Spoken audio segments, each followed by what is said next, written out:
as suas Bíblias lá em Josué, no capítulo 6. Nós vamos dar sequência, então, à nossa série de sermões em Josué, intitulada, Venha o Teu Reino. E o título do sermão de hoje é O Poder de Deus que Vence as Batalhas. Josué, capítulo 6, uma leitura um pouco extensa, mas nós vamos ler o capítulo todo. Josué 6, a partir do verso 1. Prestem bastante atenção à palavra do Senhor. Ora, Jericó estava rigorosamente fechada por causa dos filhos de Israel. Ninguém saía, nem entrava. Então disse o Senhor a Josué: Olha, tenho dado na tua mão a Jericó, ao seu rei e aos seus homens valorosos. Vós, pois, todos os homens de guerra, rodeareis a cidade, cercando-a uma vez. Assim fareis por 6 dias. E 7 sacerdotes levarão 7 trombetas de chifres de carneiros adiante da arca. E no 7º dia rodeareis a cidade 7 vezes, e os sacerdotes tocarão as trombetas. E será que, tocando-se prolongadamente a trombeta de chifre de carneiro, ouvindo vós o sonido da trombeta, todo o povo gritará com um grande brado. E o muro da cidade cairá abaixo, e o povo subirá por ele, cada um em frente. Então Josué, filho de Num, chamou os sacerdotes e disse-lhes: Levai a arca da aliança, e 7 sacerdotes levem 7 trombetas de chifres de carneiros adiante da arca do Senhor. E disse o povo: Passai e rodeai a cidade, e quem estiver armado, passe adiante da arca do Senhor. E assim foi que, como Josué dissera ao povo, os 7 sacerdotes, levando as 7 trombetas de chifres de carneiros, diante do Senhor passaram e tocaram as trombetas. E a arca da aliança do Senhor os seguia. E os homens armados iam adiante dos sacerdotes que tocavam as trombetas, e a retaguarda seguia após a arca. Andando e trocando as trombetas iam os sacerdotes. Porém ao povo Josué tinha dado ordem, dizendo: Não gritareis, nem fareis ouvir a vossa voz, nem sairá palavra alguma da vossa boca até o dia em que eu vos diga: Gritai, então gritareis. E fez a arca do Senhor rodear a cidade, contornando-a uma vez, e entraram no arraial e passaram a noite no arraial. Depois Josué se levantou de madrugada, e os sacerdotes levaram a arca do Senhor. E os 7 sacerdotes que levavam as 7 trombetas de chifres de carneiros adiante da arca do Senhor iam andando continuamente, e tocavam as trombetas, e os homens armados iam adiante deles, e a retaguarda seguia atrás da arca do Senhor. Os sacerdotes iam andando e tocando as trombetas. Assim rodearam outra vez a cidade no 2º dia, e voltaram para o arraial, e assim fizeram 6 dias. E sucedeu que ao 7º dia madrugaram ao subir da alva, e da mesma maneira rodearam a cidade 7 vezes. Naquele dia somente rodearam a cidade 7 vezes. E sucedeu que, tocando os sacerdotes pela 7ª vez as trombetas, disse Josué ao povo: Gritai, porque o Senhor vos tem dado a cidade. Porém a cidade será anátema ao Senhor, ela e tudo quanto houver nela, somente a prostituta Raabe viverá. Ela e todos os que com ela estiverem em casa, porquanto escondeu os mensageiros que enviamos. Então somente guardai-vos do anátema, para que não vos façais malditos ao tomardes o anátema, e assim façais malditos o arraial de Israel e o perturbeis. Porém toda a prata e o ouro e os vasos de metal e de ferro são consagrados ao Senhor, irão ao tesouro do Senhor. Verso 20. Gritou, pois, o povo, tocando os sacerdotes as trombetas, e sucedeu que, ouvindo o povo o sonido da trombeta, gritou o povo com grande brado, e o muro caiu abaixo, e o povo subiu à cidade, cada um em frente de si, e tomaram a cidade. E tudo quanto havia na cidade destruíram totalmente ao fio da espada, desde o homem até a mulher, desde o menino até o velho, e até ao boi e ao gado miúdo e ao jumento. Josué, porém, disse aos 2 homens que tinham espiado a terra: Entrai na casa da mulher prostituta e tirai de lá a mulher com tudo quanto tiver, como lhe tendes jurado. Então entraram os jovens espias e tiraram a Raabe, a seu pai, e a sua mãe, e a seus irmãos, e a tudo quanto tinha. Tiraram também toda a sua parentela e os puseram fora do arraial de Israel. Porém a cidade, tudo quanto havia nela, queimaram a fogo. Tão somente a prata e o ouro e os vasos de metal e de ferro deram para o tesouro da casa do Senhor. Assim deu Josué vida à prostituta Raabe e à família de seu pai, e a tudo quanto tinha, e habitou no meio de Israel até o dia de hoje, porquanto esconderam os mensageiros que Josué tinha enviado a espiar a Jericó. E naquele tempo Josué os esconjurou, dizendo: Maldito diante do Senhor seja o homem que se levantar e reedificar essa cidade de Jericó. Sobre o seu primogênito a fundará, sobre o seu filho mais novo lhe porás as portas. Assim era o Senhor com Josué, e corria sua fama por toda a terra. Até aqui. Vamos a Deus mais uma vez em oração. Senhor nosso Deus, sua palavra, Deus, teu texto bíblico foi lido. Com humildade, ó Deus, com reverência e santo temor, nós nos achegamos, Deus, até ao Senhor para ouvir, ó Deus, as suas palavras. Nós queremos, ó Deus, ouvir a sua voz, ouvir a sua instrução, ouvir, ó Deus, aquilo que a sua palavra tem a nos dizer, a nos conduzir. Queremos, ó Deus, nos portar humildemente, então, e receber, ó Deus, essas palavras. Abra, ó Deus, os ouvidos de cada um aqui, que todos estejam atentos, ó Deus, a essa palavra. Teu Espírito Santo, ó Deus, então, nos conduza, ilumina as nossas mentes para essa palavra, ó Deus, seja frutífera.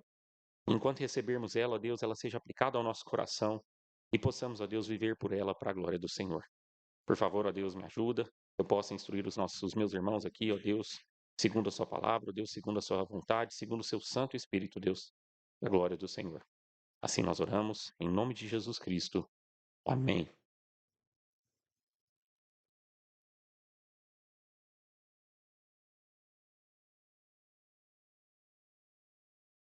Muitas vezes, né, em nossa vida, em muitos momentos também da própria Escritura, planos, né, são colocados diante de nós ou situações muito difíceis se apresentam diante de nós, barreiras intransponíveis. Aqui diante dos israelitas, cidade, né, uma cidade de muros altíssimos, uma cidade que os espias que foram a primeira vez em Israel, lá no capítulo 1 de Deuteronômio nos diz, que falavam que os muros das cidades iam até os céus. Terra, né, de gigantes, uma terra dificultosa, desafios, né, que pareciam intransponíveis. E muitas vezes, né, quando o Senhor apresenta os seus planos, os modos de agir, os modos de combater certas batalhas, né, da vida, eles parecem planos que não são racionais ou não nos parecem estranhos, ou até para usar termos escriturísticos, né, nos parecem loucura. Antes de entrarmos, né, no nosso texto e no que aconteceu aqui, eu queria lembrar, né, Davi e Golias. A gente falou de 1 Samuel, né, tem falado de 2 Samuel hoje, 1 Samuel semana passada, e nós nos lembramos, né, da história de Davi. Um dia, né, quando viu um homem, né, um gigante, um grande homem, né, de grande estatura, um homem de guerra, afrontando, né, os exércitos do Deus vivo, numa batalha contra os filisteus. E Davi, né, foi até aquele filisteu, ele viu aquilo, ele percebeu que algo devia ser feito, os israelitas estavam temerosos, mas Davi, tendo fé no Senhor, mesmo não sendo um homem de guerra, já sendo, né, um homem maior, um homem já feito, mas sem conseguir vestir, né, armaduras ali de Saul, ele vai, né, até a batalha contra aquele grande Golias. Golias, quando vê, né, Davi chegando, e a gente sabe que Davi pega uma funda, pedras, Golias, né, escarnece de Davi. Quem é você, né? Olha aí, você chega, né, diante de mim, sem estar com armadura, sem estar com escudo, para lutar uma guerra com pau, com pedra? Vocês estão achando que nós somos o quê? Então, né, Davi responde, né, ao filisteu lá em 1 Samuel 17, verso 45. Tu vens a mim com espada e com lança e com escudo. Porém, eu venho a ti em nome do Senhor dos Exércitos, o Deus dos Exércitos de Israel, quem tens afrontado.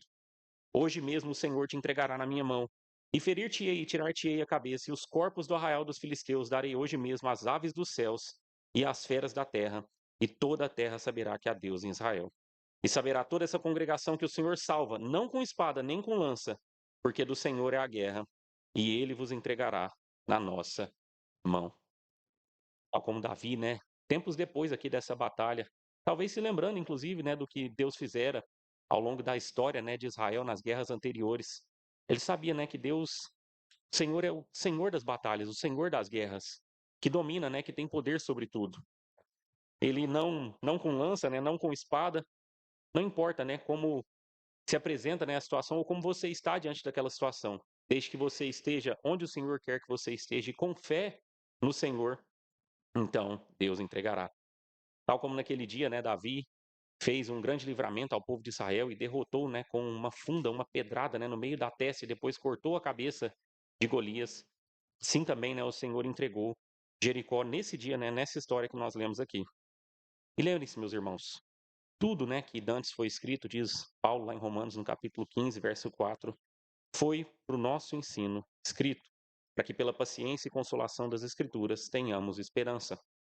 Nós estamos, né, diante de uma história real, de um fato que aconteceu, uma história, né, que inclusive tem uma localidade muito específica que pode ser visitada e até constatada a realidade desses fatos hoje, mas certamente, né, escrito e inspirado pelo Espírito Santo com o objetivo de que a igreja do Senhor seja edificada. E hoje, nesse dia, nós, Igreja Presbiteriana Reformada de Uberlândia, entendamos, né, os princípios, as lições que o Senhor tem aqui. E dentre, né, então, o tema principal do nosso sermão, que está no nosso título, e é o cerne, né, de toda essa sessão. O Senhor, então, é Deus poderoso que vence as batalhas pelo seu povo. Os muros, né, caem diante do nosso Deus Todo-Poderoso. Eu quero só lembrar os irmãos, né, de onde nós estamos aqui, então, no livro de Josué. Depois, né, então, de o povo entrar, né, na terra prometida, atravessando o Jordão, que Deus, né, parou e fez eles entrarem, né, a pés enxutos. E a gente tem a história, né, de Sitim a Gilgal, o acampamento do outro lado do Jordão até o lado de cá, do Jordão, próximo, inclusive, né, de Jericó. No capítulo 5, adiantando bastante a história, né, o povo participou, né, da circuncisão e da Páscoa, devidamente, né, inseridos na aliança pela circuncisão e também, né, participando da aliança por meio da Páscoa, elementos esses, né, que apontam para a nossa realidade hoje no batismo e na Santa Ceia. O povo então está pronto para a batalha e pronto para a guerra. Então, quando Josué, talvez pensativo, orante, meditando e olhando para Jericó, no final do capítulo 5, o príncipe do exército do Senhor aparece para Josué, em forma de homem, com espada desembainhada. Josué o adora. Nós sabemos, né, e falamos isso no último sermão aqui em Josué. É Cristo Jesus, a segunda pessoa da Trindade, o Filho pré-encarnado, que muitos séculos, né, depois viria como um homem na cidade de Belém. Aparece aqui então para mostrar para Josué, né, que ele então era o comandante do exército, de todos os exércitos, das hostes, né, celestiais, mas também, né, de todo Israel, do qual, né, Josué era só um servo, e ele adora. Josué adora, né, a Cristo naquela ocasião, e ele não podia ter feito, né, nada melhor do que aquilo. E ainda tira as sandálias, né, dos seus pés, porque o lugar que você está é santo. Ele estava, né, diante do Senhor Deus Todo-Poderoso, diante de Jeová. E tal como nós lemos no verso 2, então disse o Senhor a Josué, é Javé. O anjo, né, aparece, ou o príncipe do exército do Senhor aparece daquela maneira, e aqui ele é chamado então de Javé. Ele aparece para quê? Precisamente para dar o plano, para mostrar para Josué e para todo o povo como eles conquistariam Jericó, como eles entrariam, né, em Jericó, segundo, né, a vontade do Senhor. Deus vai dar o plano. Ainda no verso 2, né? Olha que tenho dado na tua mão a Jericó, ao seu rei e aos seus homens valorosos. Deus não daria, né, Jericó. Deus tem dado. A cidade já é de vocês. Vocês já têm isso. Então somente, né, ouçam, tal como eu quero fazer as coisas, tenham fé, obedeçam. A cidade é de vocês e o rei será dado aos homens valorosos, né, e toda a cidade. Vejam que Jericó, né, estava rigorosamente fechada por causa dos filhos de Israel, ninguém saía nem entrava, já no verso 1 aqui do nosso capítulo 6. E isso mostra, né, uma cidade que estava não era uma cidade enorme, tá? Às vezes nós pensamos numa Uberlândia, cercada, né, de muros. Não era isso. Na antiguidade, né, haviam essas cidades fortificadas e era mais do que nós entendemos hoje por uma fortaleza. Era uma fortaleza, sim, um tanto grande, mas uma fortaleza, né, que podia ser rodeada, né? Então, nada mais ali do que talvez 1 quilômetro de volta para dar a volta, né, numa Jericó aqui fechada. Mas o ponto é que ninguém entrava, ninguém saía. E Deus mesmo, né, então vai dar o plano aqui para Israel. Dos versos 3 até o verso 5, vou poupá-los, né, da leitura novamente, nós temos ainda o príncipe do exército do Senhor, o Senhor Jeová, Deus Javé, dando, né, o Senhor dando a instrução para Josué de como eles fariam as coisas. Então, os homens de guerra, deixa eu ler esses 3 versículos, do verso 3 ao 5. Vós, pois, todos os homens de guerra, rodeareis a cidade cercando uma vez, assim fareis por 6 dias. 7 sacerdotes levarão 7 buzinas de chifres de carneiros adiante da arca, e no 7º dia rodeareis a cidade 7 vezes. E os sacerdotes tocarão as buzinas. E será que, tocando-se prolongadamente a buzina de carneiro, ouvindo voz o seu sonido, todo o povo gritará com grande brado, e o muro da cidade cairá abaixo, e o povo subirá por ele, cada um em frente. Que estratégia é essa, né? Quando nós pensamos, né, numa batalha contra uma cidade fortificada, e a gente tem aí o imaginário, né, nos filmes medievais principalmente, e aqui a batalha não mudou muito, né, dessa época para a época medieval, antes das armas de fogo. Nós pensamos então como, né, invadir uma cidade fortificada? Talvez com catapultas, grandes flechas, talvez com uma guarnição que tentasse ali se esconder das flechas, das pedradas, né, que podiam ser lançadas do alto da muralha, e chegasse até o portão, e então, né, forçassem o portão e destruíssem aquela cidade, dessem um jeito de entrar. Essas seriam, né, as estratégias pensadas, né, como eu disse, catapultas para derrubar partes ali do muro e rachar o muro e talvez forçar, né, uma entrada por algum ponto. A maneira mais comum, né, de guerra nessa época aqui era forçar um cerco, né? Dificilmente, né, se entrava numa cidade dessa, mesmo com um exército grande, a cidade podia resistir muito, e essa era a confiança do povo de Jericó. Cercados, né, dentro da cidade ali, Israel não podia pegá-los, eles estavam dentro dos muros e eles eram intransponíveis. Talvez a ideia então seria um cerco prolongado, que podia demorar meses e meses, talvez até anos, porque quando a cidade, né, e quando a cidade corria para dentro daquela fortaleza, eles levavam muito mantimento e podiam passar ali muito tempo segurando, né, aquele cerco que poderia ser feito de fora, o que se estenderia, né, por muito tempo no começo, logo no começo, né, da conquista de Canaã. Mas Deus não coloca, né, um plano, uma estratégia militar para eles. Não era, né, um plano racionalista ou racional conforme nós pensamos, né? Conforme o desígnio dos homens. Os homens, né, confiam em cavalos, os homens confiam nas suas armas, os homens confiam, né, nas suas fortalezas. Mas não é assim, né, que o Senhor quer que pensemos, não. Era assim que o Senhor, na primeira batalha, na primeira cidade, né, ao entrar ali em Canaã, que o Senhor queria que o pessoal entendesse como ele daria as coisas para eles. E como não lembrarmos, né, de 1 Coríntios, no capítulo 27, Deus escolheu as coisas loucas deste mundo para confundir as sábias. Deus escolheu as coisas fracas deste mundo para confundir as fortes. Deus escolheu as coisas vis deste mundo e as desprezíveis e as que não são para aniquilar as que são. O Senhor, né, não requer do homem que ele seja orgulhoso e do alto da sua própria sabedoria ele dite, né, as regras da sua vida e o que ele vai fazer e como ele vai operar e como ele vai, tanto na esfera, né, da cristandade, tanto nas atitudes e atividades da igreja, quanto no nosso dia a dia, seja no trabalho, seja também, né, na nossa lida com as pessoas ao nosso redor. Que o Senhor, então, que você, né, faça aquilo que é mais sábio, segundo a sabedoria do mundo. Muitas vezes, né, então o Senhor escolhe as coisas fracas e escolhe, né, as coisas loucas. E aqui, né, eu já faço um ponto de aplicação para os irmãos. Nós não podemos, né, nos render às estratégias humanas. Isso, né, para cada uma das áreas da nossa vida, isso pode ser aplicado, né, a várias coisas. Ainda, né, que não tenha problema fazermos o melhor possível, né, segundo a cultura, segundo algumas coisas que sejam colocadas, mas primariamente para nós, né, cristãos, ou justamente para todos aqueles que entendem que estão no mundo de Deus, primariamente em fazer a vontade de Deus é o que importa. Então não é racionalizar, não é filosofar, não é traçar, né, as melhores estratégias, mas é tão somente fazer a vontade de Deus. Ainda, né, que não pareça o melhor plano, ainda que o melhor plano fosse Davi vestir, né, uma couraça, ter se preparado, né, desde a juventude, levar um escudo, levar armas, né, ali então, assim como Davi tinha que entender, assim como Josué tinha que entender que fazer a vontade de Deus, do povo de Deus satisfazer a sua vontade é o que importa.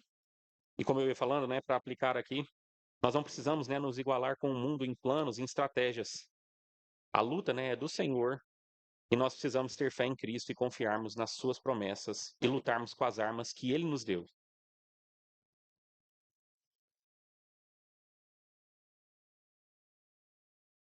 Como a gente estava falando, né, no começo, essa é uma história real, essa é uma história verdadeira, verídica, numa localidade específica que foi colocada aqui para o nosso ensino. E vejam que nós temos aqui uma Jericó fechada.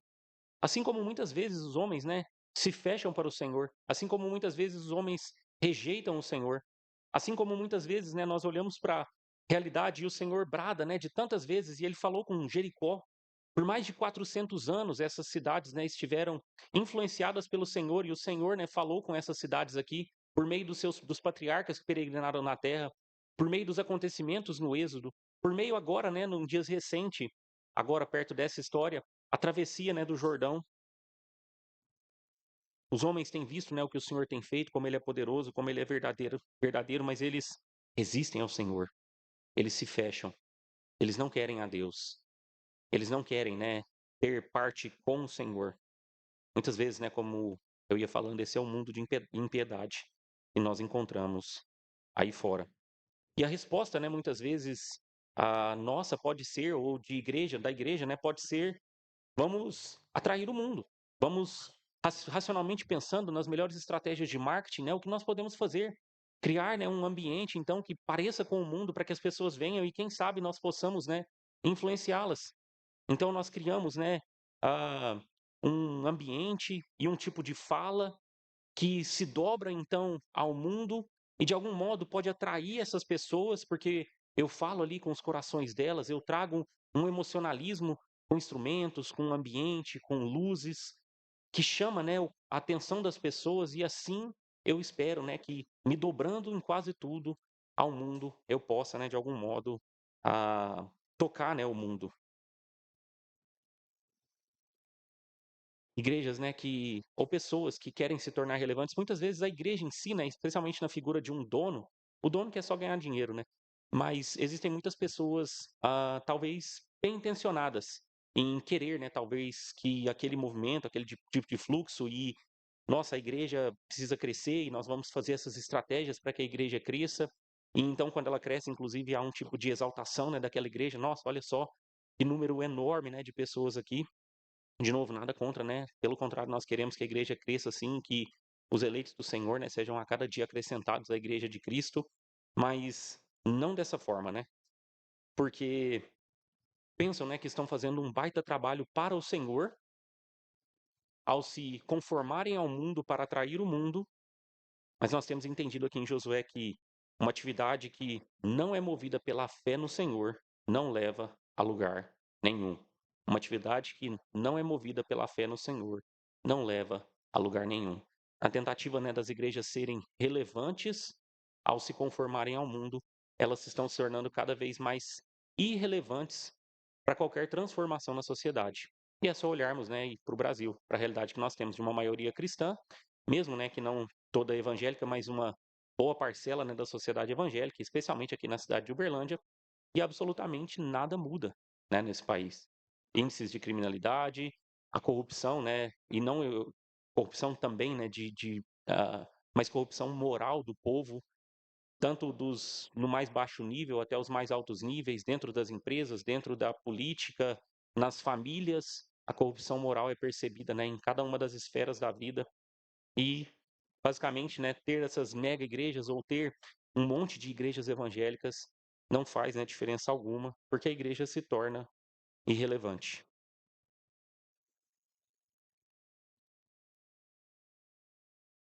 Mas então, o que fazermos? O que fazermos, né, não só quanto a esse exemplo aqui, essa aplicação, mas quanto a tudo, né, nas nossas vidas? O que fazermos, né, então, diante do que o Senhor coloca, né, apesar de parecer loucura, apesar de não ser o melhor plano, a melhor jogada de marketing, né, que a igreja poderia fazer, o que nós devemos fazer é seguir, né, ordenar a batalha segundo a ordem do Senhor. O texto, né, é muito simples e por isso que eu já fui entrando diretamente nele. Nós temos o príncipe do exército do Senhor tendo falado, né, nos versos 2 até o 5, do 6 até o, deixa eu ver aqui, até o 16, né? Ah, do 6 até o 10, Josué dá ordens e na sequência a gente vê o povo fazendo, né, o que o Senhor pretendia ali. No final a gente vai ver, né, alguns aspectos um pouco mais específicos, mas no verso 6 e no verso 7, Josué então fala para o povo, olha, vamos fazer conforme então eu fui ordenado e o que eu fui ordenado para fazer é isso daqui. Tenham coragem e façamos segundo a ordem do Senhor nosso Deus. Ainda que não pareça a coisa mais racional, essa é a vontade do Senhor. E vejam, né? Nesse paralelo que eu tenho feito aqui em 1 Coríntios, no capítulo 1, eu já li, né, alguns versos, os versos 26 a 27, mas olhem lá no verso 23, nós pregamos a Cristo crucificado, que é escândalo para os judeus e loucura para os gregos. Mas para os que são chamados, tanto judeus como gregos, lhe pregamos a Cristo, poder de Deus e sabedoria de Deus. Nós pregamos a Cristo e esse crucificado. Essa é a mensagem da igreja. Essa é a coisa, né, que a igreja mais relevante, né, que a igreja deve fazer. Ela deve continuar pregando a Cristo e esse crucificado. A mensagem, né, é fiel ela é simples, ela parece loucura para os gregos, escândalo para os judeus, mas essa, né, Cristo é o poder de Deus e a sabedoria de Deus. E no final do capítulo, para que nenhuma carne se glorie perante ele. A glória não é da igreja, a glória não é nossa quando as coisas funcionam, né, na nossa vida. A glória, né, não é do homem, mas vós sois dele, em Jesus Cristo, o qual para nós foi feito por sabedoria e justiça e santificação e redenção, para que, como está escrito, aquele que se glorie, glorie-se no Senhor. Nós os gloriamos no nosso Deus. E por isso nós fazemos a sua vontade. Segundo a sua vontade, então, nessa atividade de fé, o Senhor, né, certamente nos levará para a vitória, nos levará, né, para o lugar onde Ele pretende que nós estejamos. Isso, né, para que a sua glória, né, esteja no lugar certo, Ele seja, né, glorificado. Como eu disse, dos versos 8 em diante, Josué, então, né, ah, tinha falado para o povo, e ele continua, né, falando. E os 7 sacerdotes, levando 7 buzinas de carneiros, deveriam tocar as buzinas, e a arca da aliança do Senhor os seguiria. E os homens armados, né, vejam que então o que aconteceria ali na batalha? O que é esse plano, né? Eu li, talvez não tenha explicado, espero que os irmãos estejam bem atentos à leitura, mas o povo então deveria se colocar em marcha e rodear a cidade e voltar para o arraial. Como que seria essa marcha? Homens, né, armados iam na frente, talvez como se houvesse alguma investida, alguma tentativa de saída da cidade. Claro, eles estavam seguros ali então, armados. Mas o principal ponto é que sacerdotes, 7 sacerdotes, levando 7 trombetas, 7 buzinas, carregariam a arca da aliança do Senhor e dariam, né, uma volta num dia na, na cidade murada, fortificada, voltariam para o arraial. Isso no segundo, terceiro e subsequentes dias até o sétimo dia. No sétimo dia, eles dariam 7 voltas na cidade, e então, ao fim, né, da sétima volta, tocando as trombetas novamente, os muros, né, da cidade cairiam e eles entrariam ali na cidade. O povo não devia gritar antes, enquanto eles caminhavam, né, enquanto eles rodeavam a cidade, mas no último momento ali, eles gritariam, né, para entrar na cidade. Deixa eu destacar algumas coisas aqui que estão, como elas estão sendo feitas, colocar, né, alguns detalhes aqui dessa narrativa que também, né, são importantes. Nós temos aqui a repetição de 7. São 7 sacerdotes, 7 trombetas, 7 dias, no sétimo dia, 7 voltas. Lembrem-se, né, para lembrar o povo, com certeza, e para nos lembrar hoje, que o nosso Senhor Deus fez o mundo em 7 dias. No sétimo dia, ele daria a vitória ao povo. No dia de descanso, então, no dia, né, em que ele conclui toda a sua obra, ele mostra para eles que ele estava dando aquela vitória. Nessa marcha em comum, era o poder de Deus que iria vencer. Esse número de 7, né, 7 vezes, 7 vezes, falando aqui então do nosso Senhor, ele que estava dando a vitória ao povo. Ele, né, o Deus criador de todas as coisas, o Deus todo-poderoso. Ele era o juiz de toda a terra e ele daria a vitória para eles. Nesses 16 versos iniciais aqui, a Arca da Aliança é citada 9 vezes também. Vejam, nós falamos demoradamente já sobre o tema da Arca da Aliança em outros sermões, e especialmente no último sermão, nós falamos, né, exatamente o que significava, ah, que, qual era o significado da Arca da Aliança para o povo de Israel, que ela é, então, simboliza, né, e fala sobre a presença de Deus no meio do povo, ali, né, em cima do propiciatório, no meio dos querubins, um espaço vazio que era o trono de Deus onde ele se assentava para julgar, para falar com o povo. E então, né, esse levar da arca falava sobre um Deus que ia à frente na batalha. De novo, eles precisavam entender que era Deus que ia à frente na batalha. Deus estava com ele, então a vitória era certa. Então eles venceriam. Certamente eles derrotariam, certamente os muros cairiam. Vejam que a arca não era para ser tomada como um amuleto. Nós vimos isso, né, exatamente nesse último sermão, no penúltimo sermão aqui em Josué. A arca da aliança não era para ser tomada como um amuleto. Uma vez, né, quando os israelitas tentaram tomar a arca da aliança como um amuleto e levá-la para uma batalha para vencê-la, nós vimos isso lá em 1 Samuel, capítulo 4, foi uma derrota, né, terrível, e a arca foi tomada. Depois o Senhor mesmo faz a arca voltar com sua mão estendida, com seu braço, né, poderoso, mas para mostrar que não é um amuleto mágico. Não era assim que eles deviam tomar, né? Não adianta eu dizer que eu estou com o Senhor e eu faço tudo o contrário, né, à vontade do Senhor. Eu não me importo com a vontade do Senhor, eu não me importo em consultar o Senhor para saber o que ele quer, o que ele requer de mim. Eu vivo, né, então da maneira como eu quero. Muitos vivem assim, né, nos nossos tempos. Eu tenho Deus comigo. Não, eu tenho muita fé em Jesus e ele vai comigo, né, aonde eu for. E vive, né, uma vida desregrada, desigrejado, não se importa com as coisas do Senhor, não se importa com a igreja, não se importa com a sua família, ou em cumprir a lei do Senhor em relação à sua família. O Senhor não vai adiante desses. Não é, né, um mantra, um amuleto, né? Deus está comigo. Mentira. Deus não estava com os israelitas, mesmo carregando a arca, quando eles pensaram, né, que podiam usá-la como um tipo de amuleto. Não funciona, né, dessa forma. Mas, enquanto andamos com o Senhor, na vontade do Senhor, e o Senhor então vai à frente das batalhas, então somos maioria. Então somos mais fortes. Então a gente pode pensar como Josué aqui. E nós podemos pensar como Davi. Nós podemos pensar também, né, naquela situação em que Eliseu mostra, né, para o seu servo ali, para o rapaz, né, que acompanhava ele. Abre, né, os olhos desse menino e ele vê carruagens de fogo e anjos nos céus. Nós estamos, né, em maioria. Nós somos, né, muito mais se de fato nós estivermos no Senhor. O Senhor mostra que essa batalha aqui também não será vencida, né, com armas humanas. Desde o começo, né, ele está mostrando isso, mas a proeminência aqui, né, de quem vai adiante nessa empreitada é dos sacerdotes. Os sacerdotes sequer participavam, né, da batalha.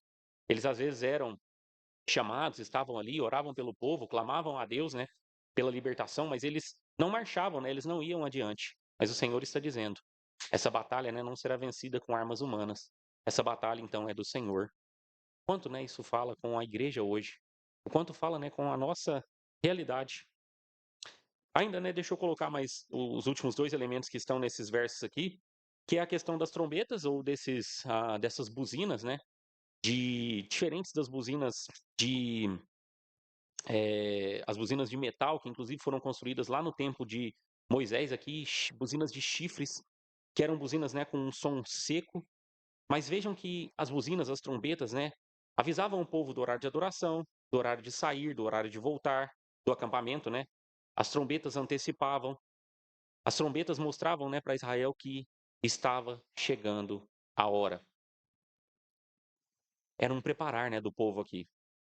Ao longo, né, daqueles 7 dias, Deus estava ali exercitando a fé do povo na medida em que eles caminhavam, né, ao redor daquelas muralhas, mas ele também estava dizendo para o povo, preparando o povo, né?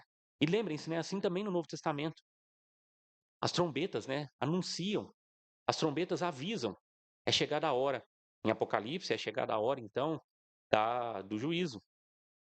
Mas especialmente no final de Apocalipse, também lá em Tessalonicenses, é chegada a hora da volta do Senhor. São avisos, né? Fiquem atentos. O Senhor está fazendo algo, né, no meio de vocês e vai fazer algo no meio de vocês. Percebam, tudo se volta, né, nessa narrativa para o Senhor está fazendo, o Senhor fará, o Senhor é todo-poderoso. Confiem no Senhor, tenham fé no Senhor, tão somente pela mão do Senhor, tão somente pelo poder do Senhor.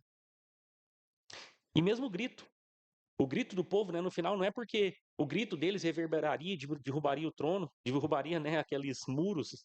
Um grito, né, de um homem ou de muitos homens não tem poder para isso. Um muro, né, não é, com certeza é a prova de grito. Um muro alto, né, de uma cidade fortificada. O grito ali era justamente naquele momento final, o povo dizendo: pronto, agora nós vamos, né, então. Segundo o que Deus tem nos falado até agora, segundo essa marcha, esses 7 dias de preparação, de expectativa, de zunido, né, das trombetas, da preparação do povo, agora nós gritamos, porque certamente o Senhor está nos dando. De novo, o Senhor está nos dando, então nós gritamos e avançamos, né? E os muros deveriam cair e eles entrariam exatamente, né, frente dos muros ali, onde eles gritaram. Mas em algum momento aqui, antes, né, do versículo 20, onde de fato é dito que os muros caem, ou nesse momento aqui, ou Josué fala um pouco antes e o narrador deixa para falar nesse momento. Nos versos 17 a 19, ainda tem algo antes desses muros caírem, que Josué está falando. Porém, a cidade será anátema ao Senhor, ela e tudo quanto houver nela, somente a prostituta Raabe viverá, ela e todos os que com ela estiverem em casa, porquanto escondeu os mensageiros que enviamos. Então somente guardai-vos do anátema para que não toqueis nem tomeis alguma coisa dele, e assim façais maldito o arraial de Israel e o perturbeis. Porém, toda a prata e o ouro e os vasos de metal e de ferro são consagrados ao Senhor irão ao tesouro do Senhor.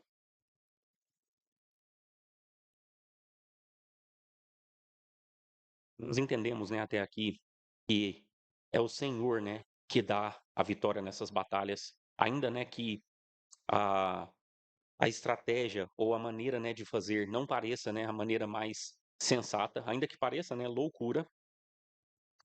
Nós entendemos também, né, em segundo lugar, que uma atividade, né, que não tem fé, isso vai ficar mais claro, eu vou citar um texto em Hebreus aqui que vai deixar isso tudo mais patente. Uma atividade, né, sem fé em Deus não gerará, né, frutos.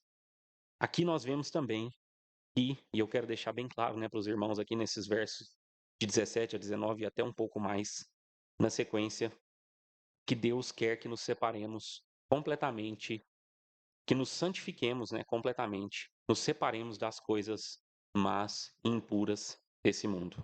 A cidade será anátema. Os muros vão cair, vocês vão entrar na cidade, vocês vão destruir tudo.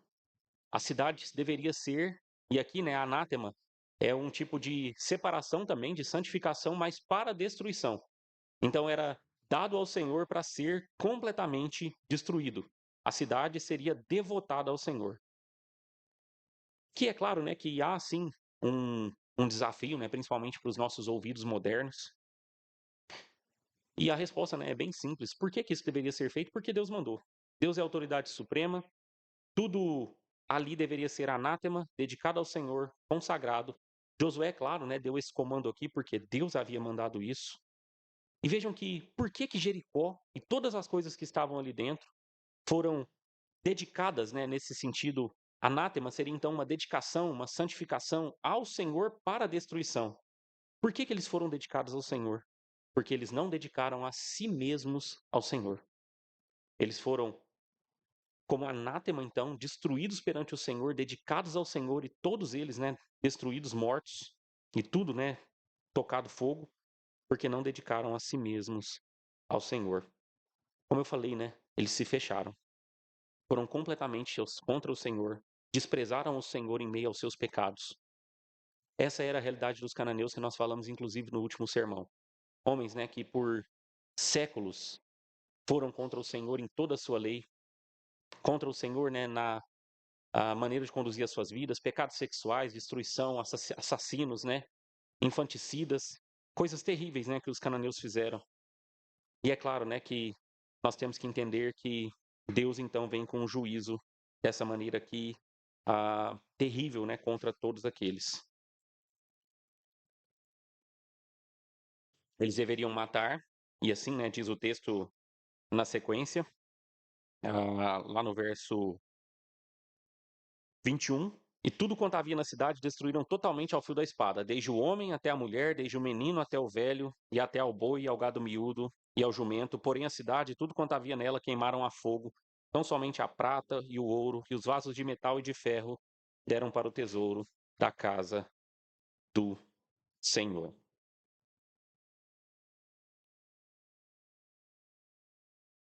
Não nos atrevamos, né, a julgar a Deus segundo os seus princípios, os seus propósitos, a maneira como ele traz juízo. Aqui ele o faz, né, sim, pela espada, né, do povo de Israel, mas ele faz, né, na história de muitas e outras maneiras, né, também com desastres e várias coisas. O Senhor, né, julga, e nós devemos entender, né, que não dividi-lo. Ele é o mesmo Deus, né, na antiga aliança, ele é o mesmo Deus na nova aliança. Ele tem o direito, né, sobre cada uma das vidas das pessoas que estão no mundo, porque ele é o Deus criador. E sim, cada um daqueles que são concebidos em pecado merecem, né, a morte. Não só a morte nessa vida, mas a morte eterna. Essa, né, é a consequência terrível do pecado, do pecado.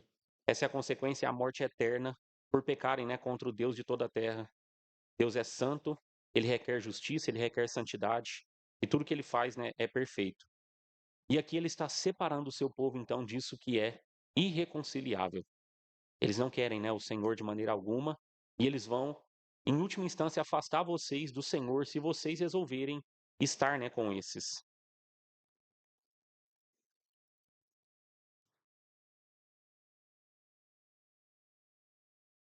O Novo Testamento, né, também trata da questão do anátema. É a mesma palavra aqui, né, seja dedicado para ser destruído. Gálatas 1, né, O anátema, então, seja anátema tudo aquilo que está sendo pregado contra as palavras, né, fiéis e verdadeiras dos apóstolos ali a respeito da palavra do Senhor. Em 1 Coríntios capítulo 16, verso 22, quem não ama a Cristo é anátema. O apóstolo, né, está deixando muito claro que nessa dispensação, no Novo Testamento, quem não está em Cristo Jesus está debaixo de maldição. Quem não se devota a Deus está debaixo de destruição. Terrível coisa, né? É não ser cristão, é não crer em Cristo, é não devotar a sua vida a Cristo. Todos aqueles que não estão em Cristo Jesus serão anátema, serão destruídos. É a consequência, né, terrível, severa, triste, né, do pecado.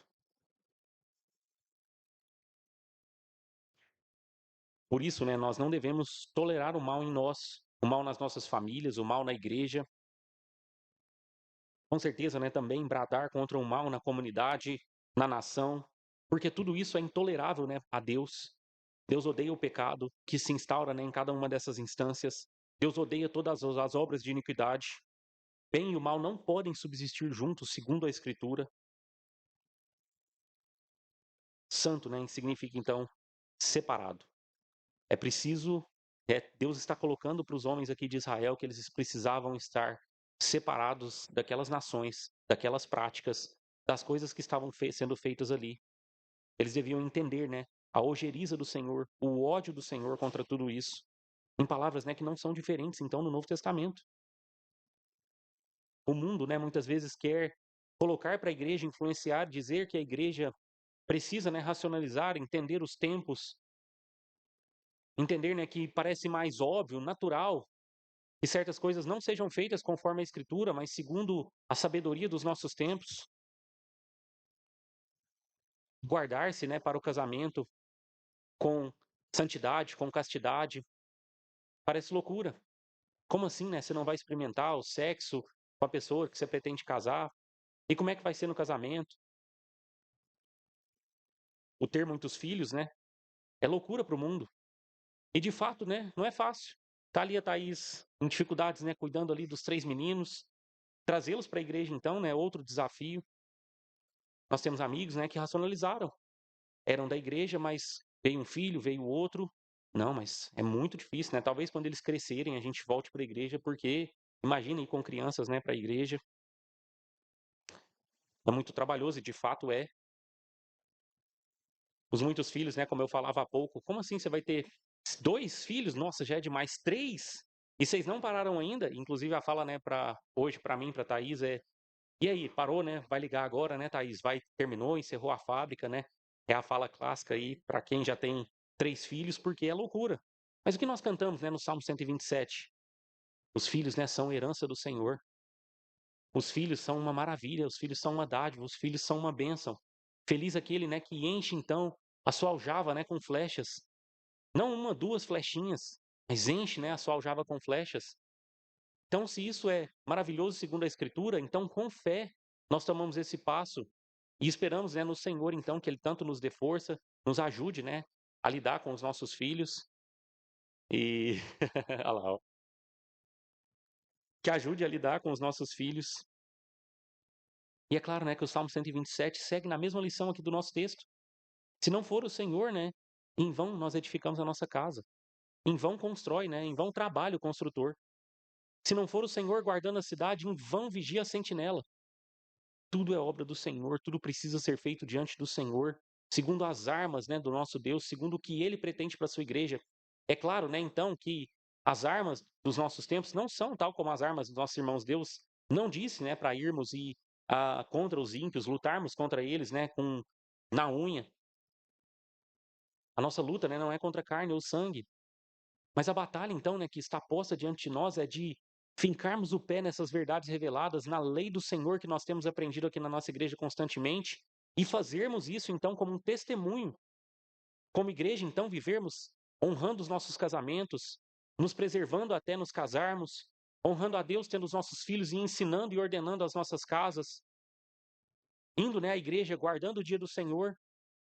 O que Deus, né, requer de você. Nós lemos Deuteronômio capítulo 10, 11, semana passada.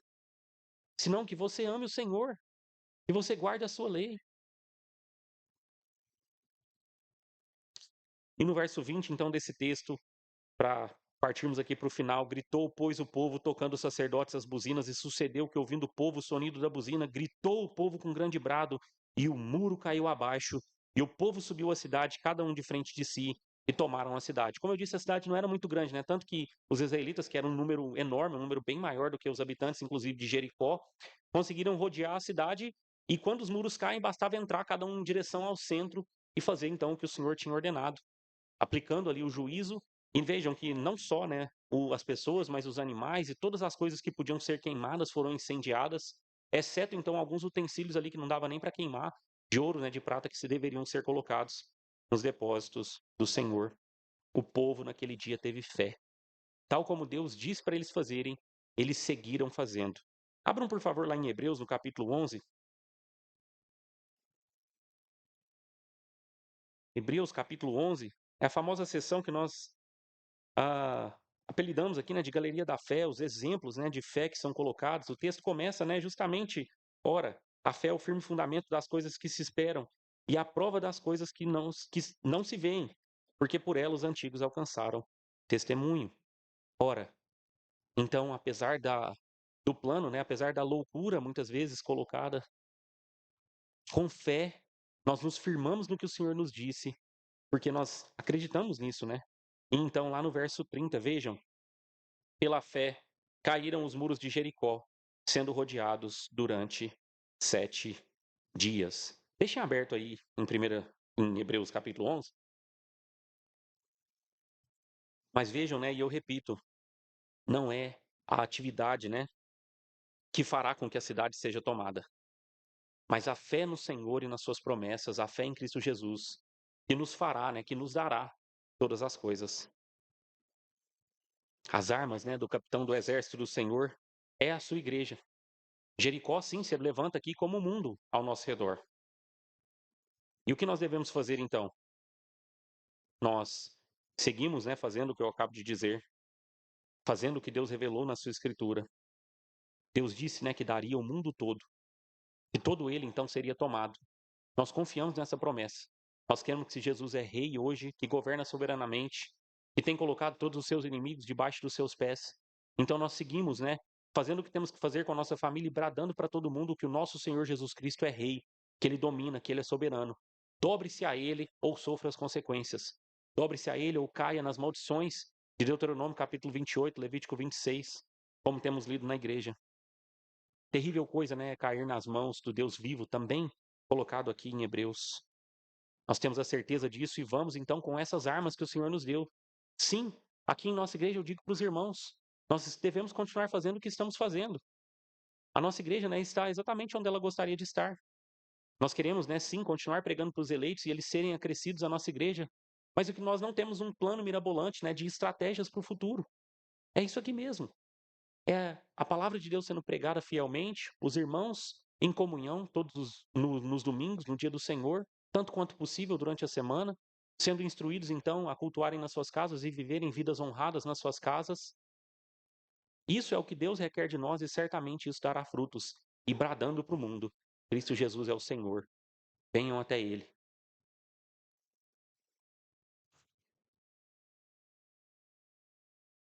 Com fé.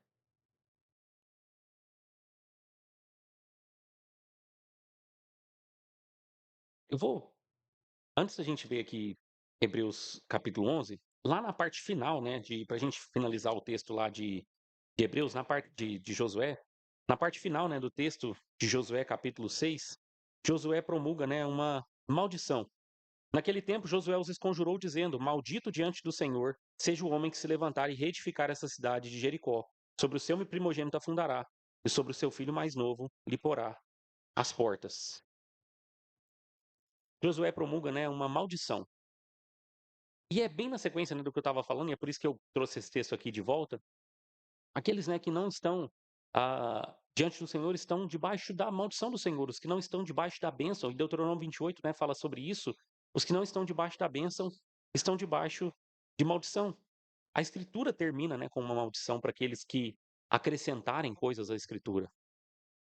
Vejam, né, que a- as coisas são assim, né? Mas Josué promulga, né, uma maldição para quem reconstruísse Jericó. Vejam que não tinha problema morar ali naquela região. O problema era reconstruir a cidade fortificada, tentar refazer o muro e tentar colocar, né, as portas que tornaria ali, né, uma fortaleza. O mais bizarro, né, e pesado da coisa toda é que em 1 Reis um homem tenta fazer isso. Um homem, né, de Israel resolve reconstruir a cidade. O texto, né, diz, e não precisa abrir, que e a maldição de Josué, então, que morreria, né, o seu filho primogênito, que morreria o seu último filho, e de fato, tal como aquele homem tentou fazer, ele começou a edificar a cidade, lançou as bases, seu filho mais velho morreu. O texto diz o nome, né, o nome do homem, o nome do seu filho, e então, quando ele jogou, né, colocou a porta, o seu filho mais novo morreu. Mesmo, né, décadas depois disso daqui, eles precisavam entender que as coisas do Senhor são sérias, que as maldições do Senhor, né, são sérias. É claro que aqui é uma maldição específica.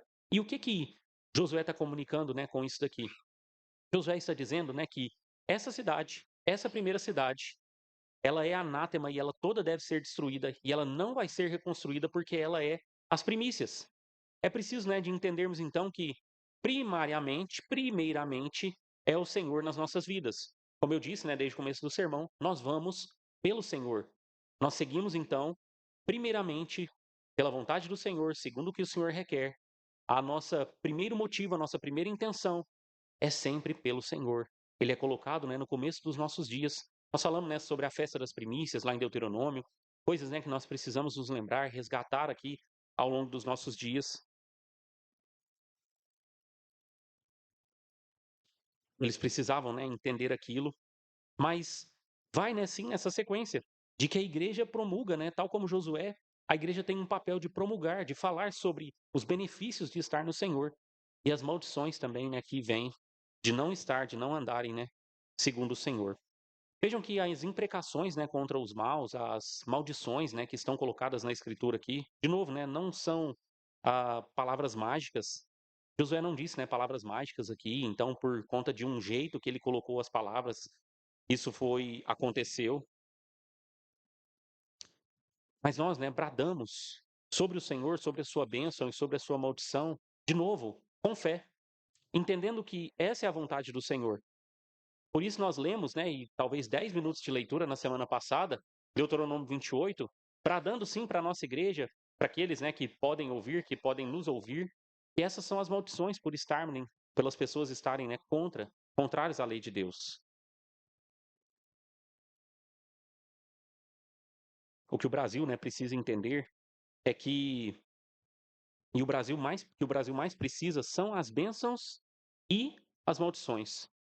Porque as maldições, né, são aquelas que purificam, que tiram, né, que limpam o câncer, que limpa a sujeira. O Brasil precisa disso, certamente. A igreja precisa continuar promulgando, então, as bênçãos e as maldições, para que as pessoas, né, entendam, para que, como maldições também conjuradas contra esse país, que o Senhor venha, que Ele puna, que Ele julgue os maus, que Ele lide, né, com esses, então, incrédulos, com os blasfemos, e as bênçãos do Senhor, então, possam vir e restaurar essa nação. Sim, as mesmas, a mesma autoridade que estava em Josué reside, né, no papel da igreja hoje. Nós falamos sobre isso lá em 1 Samuel. O papel profético da igreja em bradar, né, contra a todas as pessoas, e especialmente então contra toda a nação. Por isso, né, nós precisamos impor a nossa voz. Por isso nós cantamos salmos, e salmos que às vezes são difíceis de cantar. Por isso nós lemos textos como esses, né, e nós falamos sobre ele, nós explicamos ele, nós colocamos isso, né, inclusive na internet. Nós damos, né, nesse sentido, a cara a tapa, colocamos isso então, porque o Brasil precisa dessas verdades. Por fim, como eu disse lá para terminar, Hebreus capítulo 11, verso 31, agora eu estou finalizando mesmo.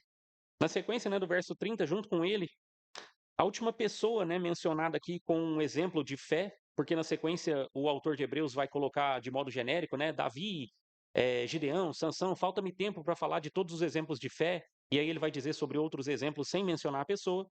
Ele menciona no verso 31, Raabe. Pela fé, Raabe, a meretriz, não pereceu com os incrédulos, acolhendo em paz os espias. Josué já tinha falado, né, de Raabe alguns versículos antes, mas especialmente nos versos 22, 23 e também 25, Raabe, né, é poupada. E aqui, né, nós nos lembramos, é claro, que todos nós estávamos debaixo de maldição.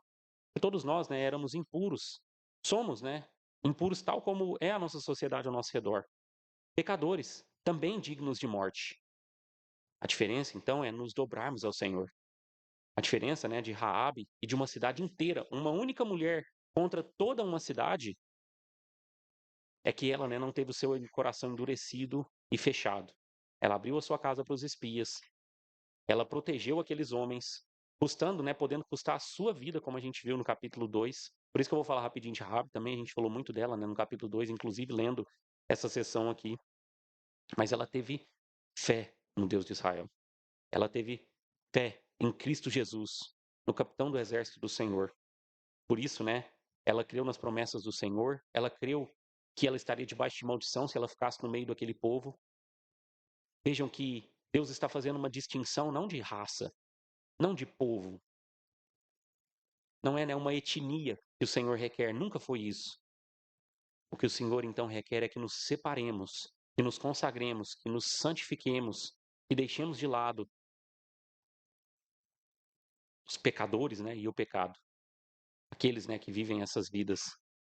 E nós devemos viver vidas diferentes, não porque somos melhores, não nos orgulhando disso, para que nenhum homem, né, se glorie, mas para que Deus seja glorificado. Então, vivermos assim.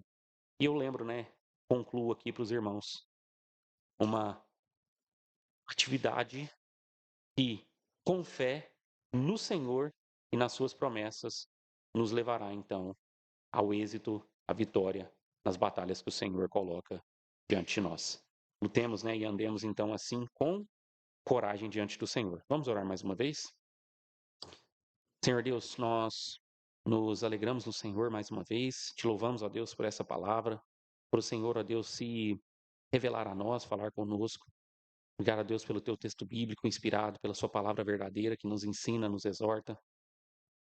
Por favor, ó Deus, que nós tenhamos coragem, que nós sejamos, ó Deus, homens, mulheres de coragem, ó Deus, nesse mundo. Para primeiro, ó Deus, segundo a sua vontade, vivermos as nossas vidas em conformidade, ó Deus, com toda a sua lei. Tendo fé, ó Deus, nas suas promessas, naquilo que o Senhor colocou diante de nós. Também, ó Deus, com fé para promulgar, ó Deus, diante do mundo as maldições do Senhor, as bênçãos, ó Deus, advindas também da obediência, as maldições advindas da desobediência. Que nós, ó Deus, verdadeiramente preguemos a Cristo. Parece, ó Deus, loucura para os homens, mas nós sabemos, ó Deus, que essa é a verdade do Senhor, a verdade revelada.